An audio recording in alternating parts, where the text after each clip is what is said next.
জুমার দিন সরকারের ছুটি। সরকারি কেন ছুটি দিছে?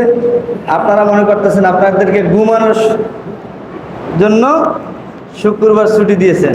আরে না, এটা ইবাদতের দিন, দিনটা কাজে লাগান। আপনি মাঝখান থেকে আসবেন, অনেক কথাই বুঝবেন না, এই জন্য আগে চলে আসেন। আমরা 1:10-এর মধ্যে প্রতিদিন 1:10-এ বয়ান শেষ করি।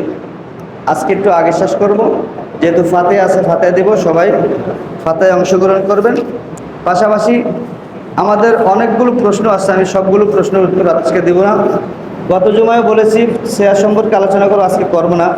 কিছু গুরুত্বপূর্ণ আজকের, যেহেতু এই মাসের সাথে সম্পৃক্ত, আমি সেজন্য এই প্রশ্নগুলো নিচ্ছি। এখানে 3টা প্রশ্ন একজনে দিয়েছেন, সেটা জুমার নামাজ কত রাকাত এবং কি কি। 2 নম্বরে নামাজের আগে দিয়ে যাওয়া, এটা ইসলামের শরীয়তে কি বলে। 3 নম্বরে বলতেছেন মুহররমের 10 তারিখে রোজার ফজিলত। ফজিলত তো আগেই বলেছি, আর বলতে হবে?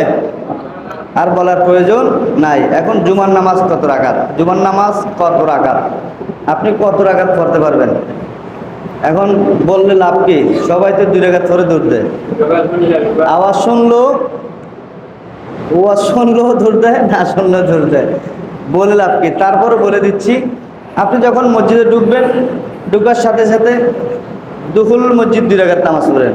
তাহিয়াতুল উজু নামাজ, নামাজের অভাব নাই, পড়লে অনেক পড়া যায়। কাবলাল জুমা আছে 4 রাকাত, কয় রাকাত হইল? 8 রাকাত। জুমার নামাজ আছে 2 রাকাত, 10 রাকাত। বাদাল জুমা আছে 4 রাকাত, কয় রাকাত আছে? 14 রাকাত আছে। তারপরে সালাতুল ওয়াক্তুল জুমা একটা আছে, ওইটা 2 রাকাত, কয় রাকাত হলো? 16 রাকাত। আর 2 রাকাত নফল, এটা আপনার ইচ্ছা। এগুলো আপনি কন্টিনিউ করতে পারেন যদি নামাজের মহব্বত থাকে। আর যদি মহব্বত না থাকলে 2 রাকাত করে দৌড় দিয়েন,